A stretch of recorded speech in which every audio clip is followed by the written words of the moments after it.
Hey guys, what's up? My name is SuperExtrovert and welcome back to another Wuthering Waves video. In today's video, we're going to be discussing who you should be saving your ass straight for in your Radiant Tides. Should you be saving for Jiyan, the leader of the Midnight Rangers, or should you be waiting to the second half of 1.0 when you can possibly get the Electro DPS mommy herself, Yinlin? We're going to be discussing that and so much more, so stay tuned.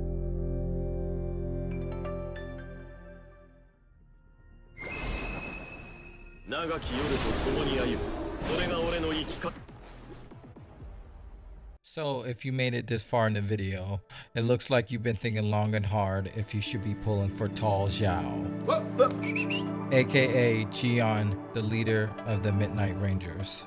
So before pulling, here's some things that you should know about Jiyan and his kick. Jiyan is an aggressive blade user that uses basic and heavy attack damage. Jiyan's attribute element is arrow.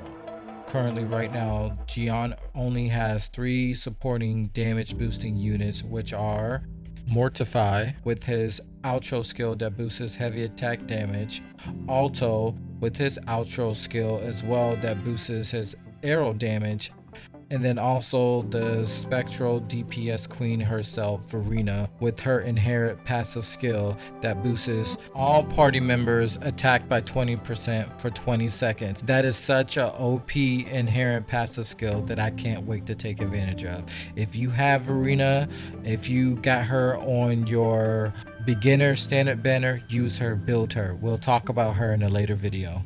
And again, all of these supporting units offer some type of element, heavy, and attack scaling capabilities for Jiyan to be even more of a beast while he's being stingy on field. That is so cool. The more and more I read about Jiyan, the more I'm like, maybe I should be wishing for him as my first 5-star, even though I want Calcharo. Baby, baby. I'm thinking about Calcharo right now because he was actually my first 5-star in a private CBT a few weeks ago. Oh, I forgot to mention that a lot of this information that I know is from personal experience. So if you've been convinced enough to actually pull for Jiyan, when building him, you need to focus on basic attack damage, heavy damage, plunge damage, and arrow damage. When you want to start building him, you want to build him with the 2-piece Sarah Gale and a 2-piece Lingering Tune. Both would boost his arrow damage and attack damage by 10%. But as we move towards the end of 1.0, you should have enough 5-star echoes, hopefully, that you can get a 5-piece Sarah Gale, which would boost his overall arrow damage for 15 seconds. That is this best in slot right now. So be sure when you get your main stat, you either get crit damage or crit rate for your first slot. And then for your second slot, you need to be focused on either more crit damage or crit rate, because you can have it on the first slot and the second slot. Or you need to be making sure you have arrow damage in the second slot of your second 5-star rarity. Jiyan overall is really a great unit to consider pulling for in 1.1. He has a really good starter unit pack, I feel like, because once you get into his liberation stance, it becomes easier to parry, especially on the monsters that have smaller parry windows. But also think about building up, possibly, maybe, we don't know if this is confirmed yet, building up pity for the second half of the banner.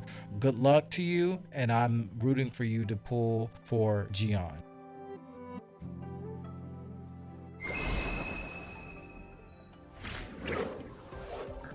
The new Eternity Mama, Yinlin.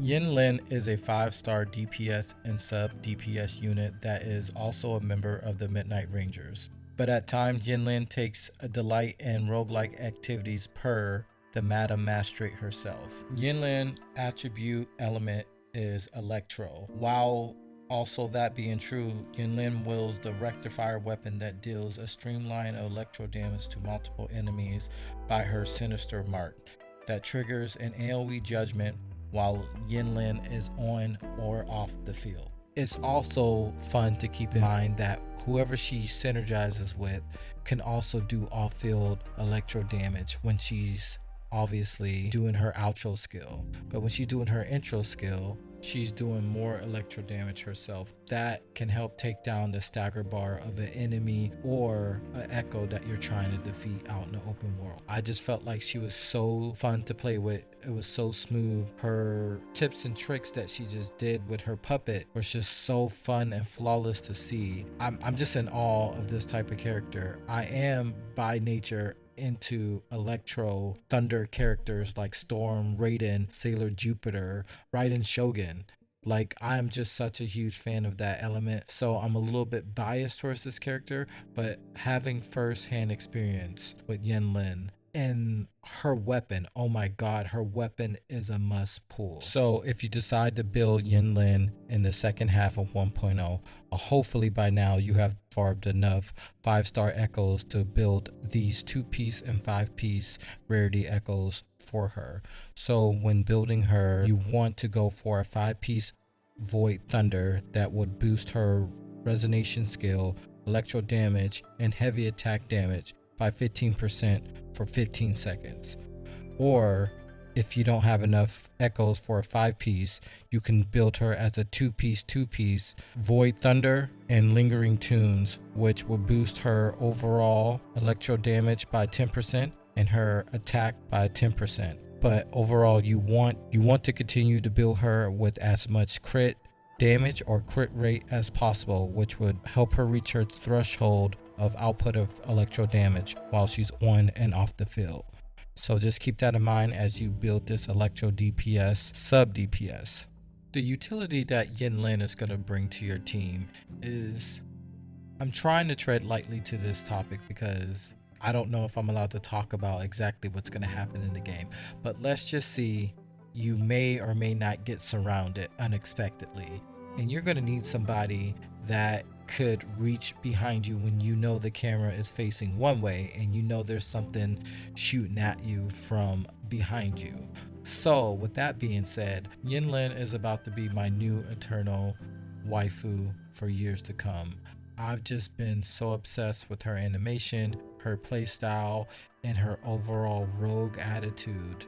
I had a chance of picking her in the private CBT that I was a part of, and I have to say that her unique playstyle, her plunge damage, her basic damage, the way she could just toggle and target multiple enemies with her huge AoE was just so satisfying. I know this character is definitely going to be meta going forward.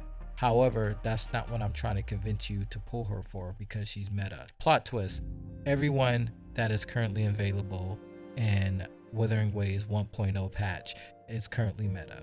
It's the starter kit to the game, in my opinion, and I just love that everyone gets a chance to shine. So even though this video is about who should be your first limited 5-star, you should also just keep in mind that choosing the characters that are fun and fit your play style, and you can learn that by doing all the tutorials from each of the characters that you do pull on these banners, whether it's the standard banner or the limited banner.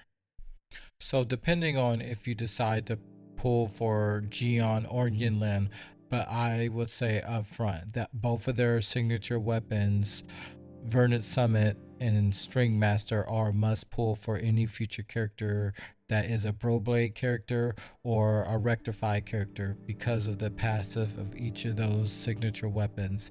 They both will build and do more damage from both respective parties. I'm definitely going to be pulling for both weapons. But this is not about me, this is about you. We've definitely come to the end of the video. I've been so excited to make these videos for you and also just get into the deep lore and understand the characters a lot better. I do plan on playing this game probably for the rest of the year, so be sure to look out for all the streams and the schedules that are going to be going up very soon, so you can catch me if you have any questions about anything. And also, if you are having any troubles doing echo farmings of the higher rarities, you can definitely always reach out to me on Twitter or you can reach out to me in my community tab on my YouTube channel right here, or you can comment on any of my Wuthering Wave videos and reach out to me directly that way. I'm definitely excited to keep going. I'm very passionate about this game. Thank you, Kuro Games, for giving me the inspiration to keep going. So I'm hoping I'll give you enough examples on who you should be saving your ashtray and radiant times for in 1.0 first half and second half. Both characters are great. Both banners are going to give you utility that you will need for hologram, so also keep that in mind. The more you invest is the more you'll be able to get out of the game early.